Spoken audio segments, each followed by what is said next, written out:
waxaa lagu tiriyaa buurnida xanuun ay ka cabanayaan inta badan dadka adduunka ku nool, waxaanay dadka intooda badan sameeyaan inay si joogto ah u tababartaan si ay uga yaraato culayska dheeraadka ku ah.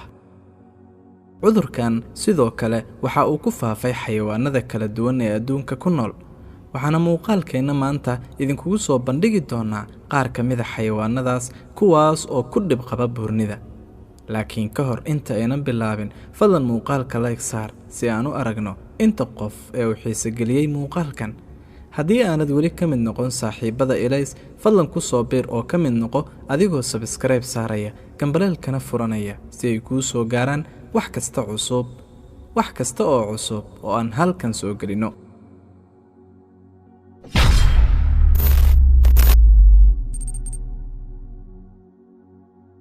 xayawaanka raccoon waxaa lagu tiriyaa xayawaanka raccoon mid ka mid a xayawaanada ugu qariibsan adduunka.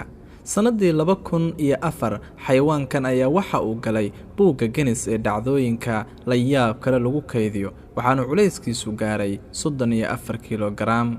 xayawaankan oo ku noolaa gobol ka mid a waddanka Mareykanka, waxaana sida caadiga u noqdaa culayska xayawaanka raccoonka 3 ilaa 12 kilogaram.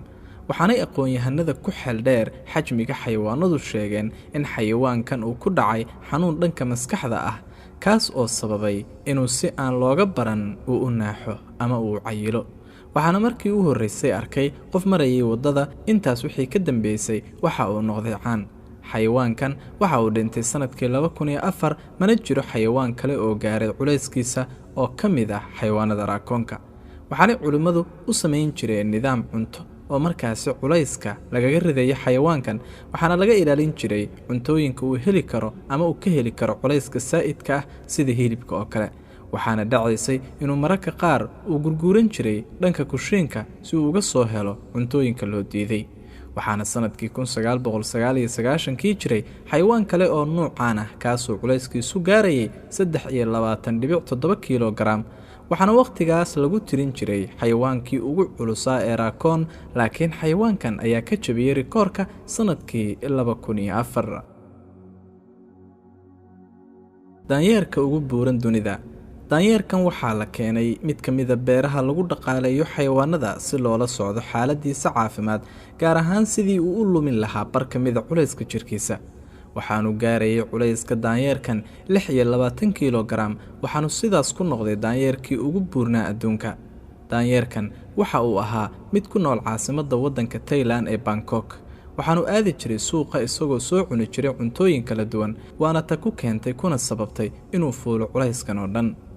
dalxiisayaasha soo booqda magaalada iyo dadka degganba waxay daanyeerkan siin jireen cuntooyin badan. waxaana markii dambe soo qaaday qaar ka mid a dhaqaatiirta xayawaanka, iyagoo u sameeyey nidaam cunto siin oo dhammaystiran si uu uga yaraado culayska badan ee fuulay. waxaana daanyeerkan uu ahaa mid ka mid a kuwa ugu muhiimsan, kaas oo ay ku soo ururi jireen daanyeerada kale. sanadkii 2017 ayaa loo diray dhanka beerta xayawaanada, iyadoo muddo 2 sano ah loo qabtay in lagaga rido culayskan. waxaana si maalinle ah loo siin jiray khudradda ay ku yartahay sonkortu. sanadkii 2009 waxaa dib loogu soo celiyey noloshiisii hore kadib markii laga soo yareeyo culayskii faraha badnaa. muddo kadib waxaa la raadiyey daanyeerkan si loo fiiriyo waxa iska beddelay iyo siduu noqday, laakiin lama helin, waxaana loo badanayaa inuu dhintay. gari. sawirkan waxaa lagu tiriyaa mid ka mid sawirada lagu hagaajiyey Photoshopka, laakiin waxaa la sheegaa inay jiraan qaar ka mid a xayawaankan oo aad u buurbuuran kadib markii ay cuntay dhir, kaas oo markaasi ka dhigay midaan u korin sidii caadiga ahayd. shabeelkii ugu buurnaa. dhammaanteen waxaan ognahay in shabeelku ka mid yahay xayawaanada aadka u fudud ee orodka badan, isagoo ugaarsada nooc kasta oo ka mid a xayawaanada si fududna u qabta. laakiin maalmahan dambe waxaa baraha bulshada ku faafay sawirkan oo laga soo qaaday waqooyi bari waddanka China, beer ku taal oo lagu xanaaneeyo xayawaanada. waxaanu u muuqday mid aan socon karin baruurta saaran awgeed. waxaana la sheegay in la siiyo cunto aad u badan, taas oo aanu qabanayn shaqooyinkii uu qaban jiray ee ahaa ugaarsiga iyo orodkii badnaa.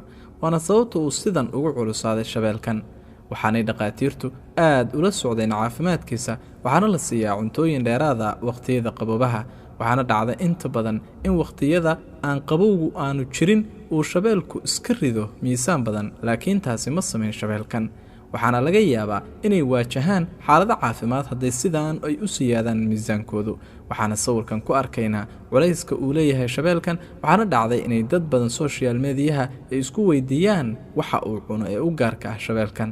waxaana qaar sheegeen in xayawaankan uu xanuunsanayo, sababtaasna uu intaas ula ekaaday.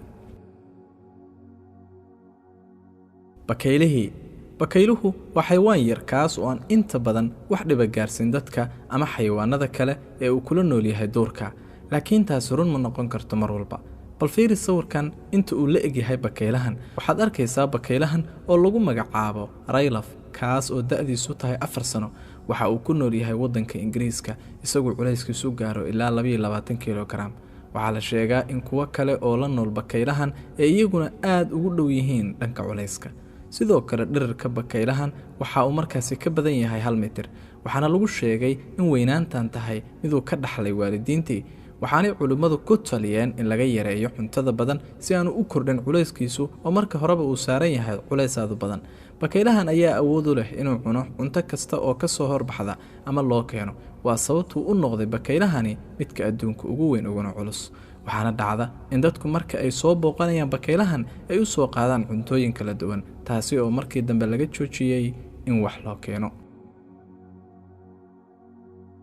xidig dhul ama kuuley cali banjar. waxaa caana sida la wada yaqaano in culayska xidig dhulku ama markaa kuuley cali banjarku u dhaxeeyo 500 ilaa 600 gram, laakiin waddanka Scotland waxay culimadu ka heleen xidig dhul kaas oo markaa culayskiisu gaaray ilaa 2.35 kilogram. waxaana dhacday culayskan badan ee fuulay owgii in xayawaanka yar uu ekaaday sidii kubad oo kale, qaasatan culayska ka fuulay caloosha. waxaana soo qaaday qaar ka mid ah dhaqaatiirta xayawaanada, kuwaasoo isku dayaya inay markaasi ka caawiyaan sidii uu ku lumin lahaa culayska saa'idka ah ee saaran, weliba si tartiib ah oo aamin ah. waad ku mahadsan tahay daawadaha qiimaha badan oo sida quruxda badan ee aad noola soo gaadhay dhammaadka muuqaalkeenni maanta. xayawaankee kuugu yaabadnaa xayawaanadii aan ku soo qaadanay muuqaalkeenna maanta? fadlan noogu reeb qaybta hoose ee commentiska, sidoo kalena ku soo biir kanaalka, rukumo oo subscribe dheh si ay kuu soo gaaraan wax waliba oon halkan soo dhigno idinka Ilaahay. sidoo kale sheer garee muuqaalka ama kanaalka, ugu yaraana gaarsii 2 qof. waad ku mahadsantihiin sida quruxda badanaad muuqaalka ay ku saartaan. waynoo muuqaal kaloo xiiso leh iyo kulanti dambe oo xiiso leh. Ilaahay idinkii soo nabad ahaada. في أمان الله، والسلام عليكم ورحمة الله وبركاته.